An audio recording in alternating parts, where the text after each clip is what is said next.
اعوذ باللہ من الشیطان الرجیم بسم اللہ الرحمن الرحیم یسألونک ماذا ينفقون قل ما انفقتم من خیر فللوالدین والاقربین والیتامى والمساکین وابن السبیل وما تفعلوا من خیر فإن اللہ به علیم۔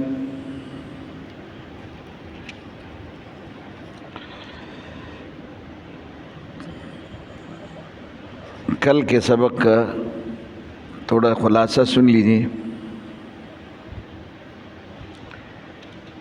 کان الناس امۃ واحدہ،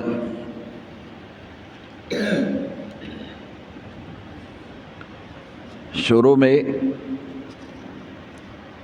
ساری انسانیت ایک ہی فکر اور ایک ہی عقیدے پر مجتمع تھی۔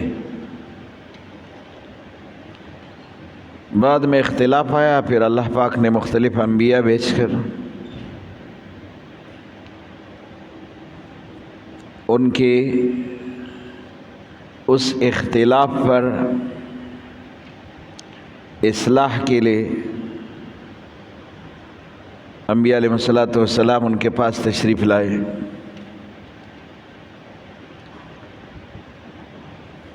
یہ وحدت کا زمانہ کون سا ہے؟ تو اس میں مفسرین کے چار اقوال ذکر کیے۔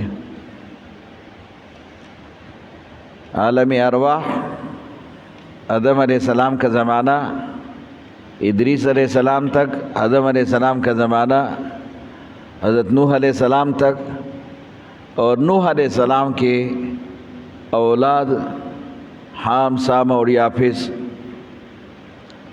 اس زمانے میں جب کہ طوفانی نوح میں ساری انسانیت ختم ہو گئی اور صرف 80-82 مسلمان رہ گئے تھے، وہ زمانہ مراد ہے۔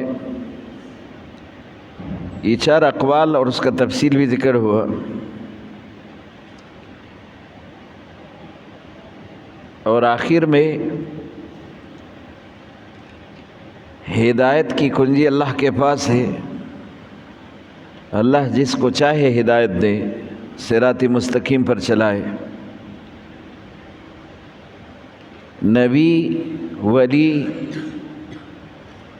کسی کو اللہ نے یہ اختیار نہیں دیا کہ وہ کسی کو ہدایت دے سکے۔ سبب ہدایت ہے، نبی بھی سبب ہدایت ہے، پیغام ہدایت نبی کا کام ہے، لیکن ہدایت دینا یہ اللہ کے پاس ہے۔ جس کو اللہ دیتے ہدایت اسی کو مل جاتے ہیں۔ اگلے آیت میں ام حسبتم ان تدخلوا الجنہ ولما یأتکم مثل الذین خلوا من قبلکم، تمہارا کیا خیال ہے؟ تم جنت میں ایسے چلے جاؤ گے؟ پچھلے لوگوں کے واقعات اور مثال اس پر غور و فکر نہیں کرتے۔ جنت کے لیے پہلے مشقت اٹھانا ہے، قربانی دینا ہے، اس کے لیے محنت کرنا ہے۔ بغیر محنت اور بغیر مشقت کے تمہیں جنت نہیں ملے گی، یہ معنی ہے۔ اور اس میں بھی آپ کو بتایا گیا کہ حدیث رسول میں جس کا مفہوم ہے کہ اللہ رب العزت بغیر کسی عمل کے اور محنت کے کسی انسان کو جنت میں داخلہ دے، اور ایسے بہت سارے واقعات بھی ذکر ہے حدیث میں۔ مجموعی طور پر یہ حکم ہے، وہ جنت آپ ہی کے عمل اسی توسط سے آپ کو ملے گا۔ اگر اس کی جنت والا عمل آپ کریں گے تو پھر جنت ملے گا، نہیں کریں گے عمل تو پھر جنت نہیں ملے گا۔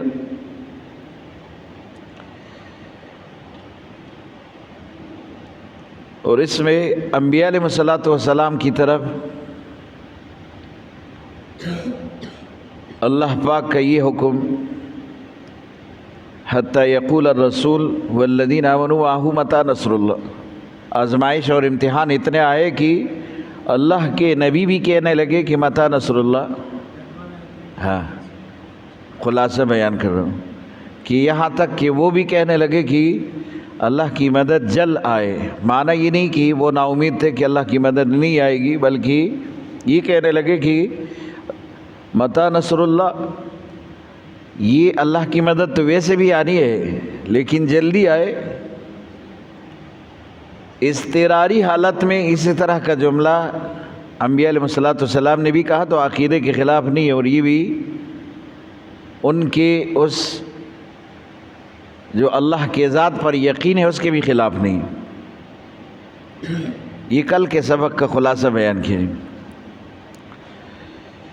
یسألونک ماذا ينفقون،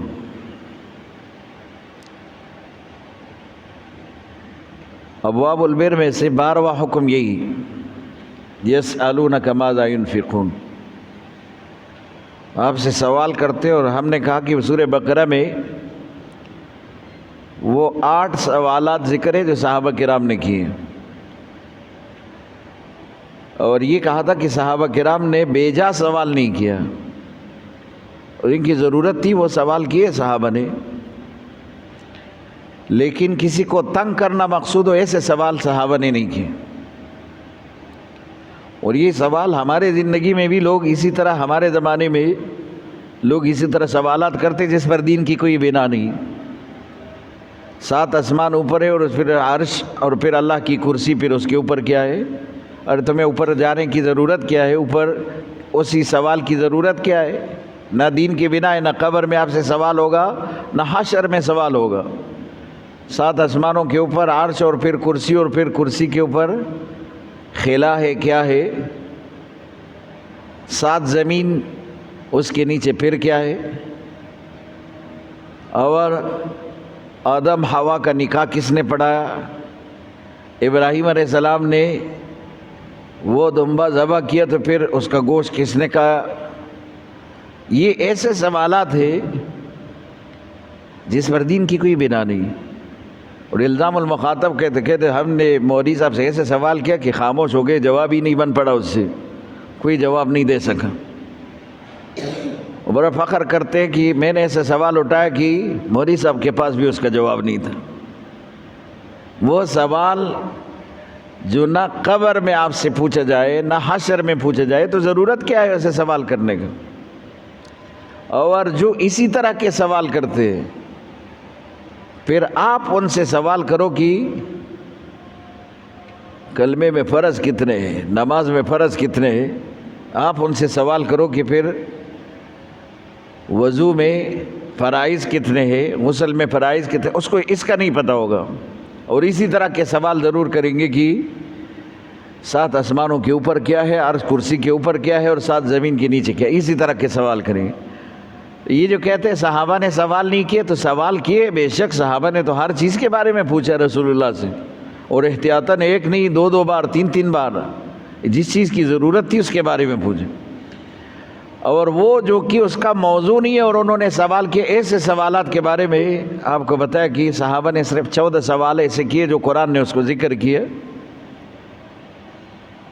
یسألونک ماذا ينفقون، صحابہ سوال کرتے کہ ماذا ينفقون، کیا خرچ کرے۔ اس میں 2 قسم کا سوال ہے، کیونکہ آگے جواب میں قل ما انفقتم من خیر فللوالدین والاقربین والیتامى، جواب سے پتہ چلتا ہے کہ صحابہ نے صرف یہ سوال نہیں کیا تھا ماذا ينفقون، کیا خرچ کرے، بلکہ صحابہ نے 2 قسم کا سوال کیا، کیا خرچ کرے اور کہاں خرچ کرے۔ یہ 2 قسم کا سوال ہے، کیونکہ جواب تو دونوں کا ہے۔ جواب میں پہلے ما انفقتم من خیر، مال ہی خرچ کرنا ہے، یہ بتایا کہ جو مال آپ کے پاس ہو اس کو خرچ کرو، اور آگے مصرف بھی بتایا، مطلب صحابہ نے مصرف کے بارے میں بھی پوچھا تھا۔ تو صحابہ کا سوال کیا تھا؟ سوال یہ تھا کہ ہم کیا خرچ کریں اور پھر کہاں پر خرچ کریں، کیا خرچ کریں اور پھر کہاں پر خرچ کریں۔ اور اس کے بارے میں رسول اللہ صلی اللہ علیہ وسلم نے فرمایا یہ کوئی معمولی بات نہیں ہے، بلکہ قیامت میں بھی آپ سے سوال کیا جائے گا، آپ نے کیسے کمائے اور پھر کہاں پر خرچ کیا، یہ سوال ہوگا آپ سے۔ تو صحابہ نے اس لیے تو حضور سے سوال کیا ہے کہ ہم کیا خرچ کریں، مطلب اپنے کمائی میں سے کون سا کمائی خرچ کریں۔ اور پھر کہاں پر خرچ کرے، مصرف بھی تو معلوم ہو۔ مجھے یہ بات غور سے سنے، اگر آپ نے صحیح مال کمایا، حلال مال کمایا، حلال طریقے سے کمایا، رسول اللہ کی سنت اور شریعت کے مطابق کمایا، لیکن آپ نے خرچ ایسے جگہ پر کیا ہے جو کہ وہ خرچ کرنے والا جگہ درست نہیں ہے، آپ نے حرام جگہ پر خرچ کیا، تو پھر فائدہ تو کچھ نہیں ہوا۔ کمایا تو حلال مال ہے لیکن حرام جگہ پر خرچ کیا، اور آپ نے حرام کمایا اور اس کو جا کر حلال جگہ پر خرچ کیا، تب بھی کوئی فائدہ نہیں، کیونکہ حرام چیز حلال جگہ پر خرچ کرنا اور اس کو موجب ثواب کا موجب قرار دینا کہ اس پر مجھے بدلہ ملے گا، ثواب ملے گا، تو یہ تو بہت بڑا گناہ ہے کہ حرام مال حلال جگہ پر خرچ کرنا اور ثواب کی نیت سے خرچ کرنا یہ گناہ ہے۔ تو صحابہ نے یہ سوال کیا تھا کہ پہلے ہم کیا خرچ کریں اور پھر کہاں پر خرچ کریں، کیسے خرچ کریں، مصرف کون سا ہو، کس مصرف میں لگائے؟ تو اللہ نے اس کا جواب دیا، یسألونک ماذا ينفقون، کیا خرچ کریں، یہ سوال کرتے آپ سے۔ قل، آپ کہہ دیجئے پیغمبر، ما انفقتم من خیر، وہ جو آپ اپنے مال میں سے خرچ کرتے، خیر مانا مال، اپنے مال میں سے جو خرچ کرتے، تو مال ہی خرچ کرو، جو مال آپ کے ضرورت سے زیادہ ہو آپ اس کو اللہ کے راستے میں خرچ کرو، صدقہ دے دو، مال خرچ کرو، لیکن کہاں پر خرچ کرنا ہے؟ تو قرآن کہتے ہیں فَلِلْوَالِدَيْنِ، سب سے پہلے اپنے ماں باپ پر خرچ ہو۔ یہ صدقات واجبہ نہیں مراد، کیونکہ صدقات واجبہ کے لیے تو پہلے سے حصہ بھی مقرر ہے، یہ وہ مال جس کا حصہ ہی نہیں مقرر، معنی یہ کہ کوئی مقدار مقرر نہیں۔ صدقات واجبہ تو وہ ہے کہ آپ 2.5% مال اپنے مال میں سے جب آپ صاحب نصاب وہ نکالیں گے اور خرچ کریں گے، وہ 2.5% اللہ نے کہا۔ یہاں پر وہ چیز نہیں ہے کیا خرچ کرے، اپنے مال میں سے کون سا مال خرچ کریں، وہ نہیں کہ مال میں سے جو صدقات واجبہ زکوٰۃ کے طور پر آپ پر لازم ہے وہ تو 2.5% ہے، وہ تو اللہ پاک نے ایک اس کا جو ہے حصہ مقرر کیا ہے، اور پھر مقررہ جو کہ حصہ ہے اس کے مصرف بھی اللہ پاک نے بتایا، کیونکہ یہاں پر اگر صدقات واجبہ مراد لیں گے تو فلیلوالدین پھر کیسے ہوگا، زکوٰۃ تو ماں باپ پر نہیں ہوتا، زکوٰۃ اپنی اولاد پر بھی نہیں، والدین اپنی اولاد کو نہیں دے سکتے اور اولاد اپنے والدین کو نہیں دے سکتے، اس صدقات واجبہ بھی نہیں دے سکتے، جو فطرہ ہے جو اسی طرح نظر ہے یہ نہیں دے سکتے، لیکن عام صدقہ تو سب سے پہلے اپنے والدین پہ کرو، عام صدقہ کر سکتے، نفلی صدقہ۔ اس لیے علماء کہتے ہیں جب تم اپنے گھر میں یہ اپنے گھر والوں کے لیے کھانے پینے کا بندوبست کرتے ہو اور یہ راشن لا کر اس کی خدمت کرتے ہو تو اس پر بھی آپ کو اجر ملے گا، آپ یہ صدقے کی نیت سے اپنے گھر والوں کو کھلاؤ، یہ میرے طرف سے میرے گھر والوں کے لیے صدقہ، یہ وہ والا صدقہ نہیں ہے صدقات واجبہ، یہ نفلی صدقہ ہے، تم اپنے گھر والوں کو اسی طرح اس نیت سے کھلاؤ تو تمہیں اس پر بھی اجر ملے گا۔ یسألونک ماذا ينفقون، کیا خرچ کرے، تو کہا کہ مال خرچ کرو، مال کون سا، جو آپ کی ضرورت سے زیادہ ہو، معنی یہ کہ صدقات واجبہ نہیں، عام مال، اور کہاں خرچ کرے، فلیلوالدین، سب سے پہلے اپنے ماں باپ پر خرچ کرو، ماں باپ کے بیماری کا علاج، ماں باپ کے کھانے پینا کا خرچہ، ماں باپ کی ضروریات پورا کرنا، یہ اپنے مال میں سے پورا کرو، سب سے پہلے یہ کہ ماں باپ پر خرچ کرو، والاقربین، اور دوسرا یہ کہ جو تمہارے رشتہ دار ہے، اور پھر خاص طور پر قریبی رشتہ دار ہے، قریبی رشتہ دار اگر کوئی اسی طرح کے مجبور ہے تو اس پر خرچ کرو، اور یہ علماء نے لکھا ہے کہ اگر آپ کے پاس مال ہے اور آپ نے اپنے مال کا زکوٰۃ بھی ادا کیا، تب بھی آپ کے رشتہ داروں میں کوئی اسی طرح کا اتنا غریب مجبور ہے کہ وہ علاج معالجے کے پیسے نہیں رکھتے، آپ کے پاس ہے، تو آپ کے اوپر لازم ہے، بلکہ آپ کے اوپر فرض ہے کہ آپ اس کی مدد کریں، رشتہ دار کی مدد کریں۔ تو دوسرا مصرف بتایا کہ والدین کے بعد قریبی رشتہ داروں پر خرچ کرو. مال خرچ کرنا ہے تو والدین پہ خرچ کرو، پھر اپنے قریبی رشتہ داروں پر خرچ کرو. قل ما انفقتم من خیر فللوالدین والاقربین والیتامى. اور تیسرا مصرف یہ ہے کہ اپنے ارد گرد میں دیکھو، رشتہ داروں میں بھی دیکھو، کوئی یتیم ہو تو یتیم پر خرچ کرو، یہ بھی مصرف ہے. والمساکین، مسکین پر خرچ کرو، عام غربا جو ہے اس مساکین پر خرچ کرو، یہ مصرف قرآن بتا رہے. وابن السبیل، مسافروں پر خرچ کرو. وابن السبیل مانا مسافر پہ خرچ کرو. اگر اپنے علاقے میں کوئی مالدار بھی ہے لیکن سفر میں وہ غریب ہو گیا تو سفر میں اس کا مال ختم ہو گیا تو وہ آپ سے صدقات واجبہ بھی لے سکتے. اور یہ تو ویسے نفلی صدقات ہے، یہ تو ویسے بھی وہ کھا سکتے لے سکتے آپ سے. اگر کوئی مسافر ہے اور محتاج ہے تو اس کی مدد کرو، مسافر پہ خرچ کرو. وما تفعلوا من خیر فإن اللہ بہ علیم. اس کے علاوہ جو بھی خیر کے کاموں میں آپ خرچ کریں گے نا جی، اللہ اس کا علم رکھنے والا.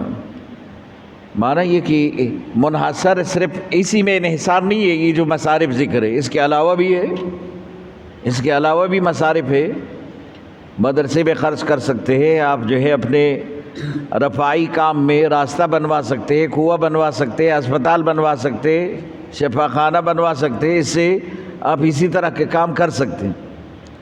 وہ سارے مصارف ہیں جس میں آپ اپنے صدقات نفلیہ، وہ صدقات جو آپ کے اوپر لازمی نہیں، آپ اس میں یہ بار بار صدقات نفلیہ کا اس لیے کہا جاتا ہے کہ صدقات واجبہ کا جو مصرف ہے وہ خاص مصرف ہے. کیونکہ زکوٰۃ ہر آدمی کو آپ نہیں دے سکتے، جو خود صاحب نصاب نہ ہو مجبور ہو صرف اس کو دے سکتے ہیں. اگر کوئی آدمی خود صاحب نصاب ہے آپ اس کو زکوٰۃ تو نہیں دے سکتے. اس لیے یہ کہا کہ صدقات نفلیہ اور صدقات واجبہ میں فرق ہے. صدقات واجبہ وہاں پر آپ دے سکتے جہاں پر وہ آدمی صاحب نصاب نہ ہو اور وہ مصرف بھی قرآن سے ثابت ہو تو وہاں پر دے سکتے ہیں. اور صدقات نفلیہ ایسا ہے کہ سب سے پہلے اپنے والدین پہ خرچ کرو، یہ بڑا مصرف ہے. اور پھر اقربا رشتہ داروں پر خرچ کرو، یہ بڑا مصرف ہے. یتیم مسکین پر خرچ کرو، یہ بڑا مصرف ہے. وابن السبیل، مسافروں پر خرچ کرو، یہ بھی بڑا مصرف ہے. یہ وہ نفلی صدقات جو اپنے مال میں سے تم نکالنا چاہتے ہو. پھر کہا وما تفعلوا من خیر. یہ صرف یہ نہیں ہے، اس کے علاوہ بھی ایک خیر کی بھی کسی بھی کام میں آپ خرچ کر سکتے ہیں. فإن اللہ بہ علیم، اللہ کو معلوم ہے. اس لیے یہ کہا کہ صدقے کو برباد نہ کرو رہا. فإن اللہ بہ علیم اس لیے کہا کہ جو خرچہ آپ نے کیا نا اللہ کے علم میں ہے، بس اب کسی کو بتانے کی ضرورت نہیں ہے. ایک نیا آدمی آتا ہے اور آپ محلے میں پرانے ہو تو آپ نئے آدمی کو یہ کہتے ہو کہ اس مسجد میں میں نے بہت پیسہ لگا، تو یہ نیا آدمی آپ کو اجر تو نہیں دے گا، اجر تو اللہ دے رہے، اور اللہ کو تو پہلے سے معلوم ہے، تو پھر نئے آدمی کو بتانے کی ضرورت کیا ہے. اسی سے آپ کا صدقہ برباد ہو جائے گا. کیونکہ قرآن کہتے ہیں اپنے صدقات کے بعد اگر تم اسی طرح کے اظہار کرتے ہو ہر جگہ پر تو تمہارا صدقہ اسی اظہار سے، ریا کی وجہ سے باطل ہو جائے گا، ختم ہو جائے گا، برباد ہو جائے گا. اور یہ انسان کی فطرت بھی ہے. یہ پھر خواہ جو ہے اپنے صدقے کا ہر جگہ پر ذکر کرے، لوگ بھی مجھے اچھا کہے کہ میں نے جو ہے اتنا پیسہ خرچ کیے. یہاں تک کہ بدنی عبادت کر کے بھی لوگوں کو دکھاتا ہے. تہجد پڑھا ہے، اب لوگوں کو تو نہیں پتہ کہ فلاں نے تہجد پڑھا ہے. وقار صاحب نے رات میں جو ہے پوری رات تہجد پڑھی ہے، تو یہ پھر آ کے کیا کہتے ہیں رات میں شور ہو رہا تھا. کس وقت؟ یہ وقت تو میں نے بھی نہیں دیکھا گھڑی میں، لیکن میں تہجد کے لیے اٹھا تھا، اس وقت شور ہو رہا تھا. اس کے بتانے کا مقصد یہ ہوتا ہے کہ لوگوں کو میرے تہجد کا پتہ چلے کہ میں نے تہجد پڑھی ہے. تو اسی طرح ایک نیکی کو صرف برباد کرنا ہے کہ اپنی نیکی لوگوں کو دکھائے. اس لیے کہا فإن اللہ بہ علیم، جو تم نے صدقہ کیا اللہ کے علم میں تو ہے، تو پھر عوام کو دکھانے کی ضرورت ہی نہیں، اس کا اجر تو اللہ نے دینا ہے، عوام نے تو دینا ہی نہیں، اگر عوام کو دکھایا تو برباد ہو گیا۔ فجعلناہ ھباء منثورا، وہ عمل جو کی ریا اس میں آئے وہ برباد ہو جاتے، ختم ہو جاتے، اس کا اجر ہی نہیں ملے گا پھر۔ کتب علیکم القتال، یہ پہلے پورا ذکر ہوا جہاد کے بارے میں، فرضیت کب ہوئی، اقدامی جہاد، دفاعی جہاد، اور پھر قتال اور جد و جہد میں فرق، یہ پورا ذکر ہوا۔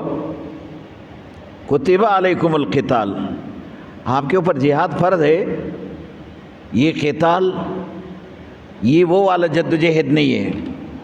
اور میں نے آپ کو کہا کہ مکی آیتوں میں بھی جہاد کا لفظ آیا ہے، والذین جاہدوا فینا لنہدینہم سبلنا، یہ تو مدنی آیت ہی نہیں ہے، تو پھر اس میں جہاد کا کیا مقصد؟ جہاد کا مقصد تبلیغ ہے، اس میں جہاد کا مقصد مشقت ہے، بستر اٹھا کے اللہ کے راستے میں نکلنا، اس کو بھی جہاد کہے، یہ قرآن نے اس کو کہا ہے۔ لیکن جہاں قتال کے معنی میں آیا تو اس کو پھر نہ بدلو کہ اس کو پھر جو ہے اسی معنی میں لے لے، جد و جہد کے معنی میں، جہاں قتال ہے وہاں قتال، تو یہاں قتال مراد ہے۔ کتب علیکم القتال، جو جہاد جس میں قتال ہے، جنگ ہے دشمن کا، یہ آپ کے اوپر فرض ہے۔ وَهُوَ كُرْهٌ لَكُمْ، لیکن یہ چیز تمہیں برا لگتا ہے، اور کیوں برا لگتا ہے؟ اس میں کسی کا جان لینا، کسی کا خون بہانا، یہ کوئی آسان کام تو نہیں ہے، اس لیے تم اس کو برا سمجھتے ہو۔ وہ کرہ لکم، اس میں مشقت ہے، اپنا جان بھی دینا پڑتا ہے، تو ہوا کرہ لکم، یہ تمہیں اچھا نہیں لگتا یہ جہاد، حالانکہ تم پر فرض ہے۔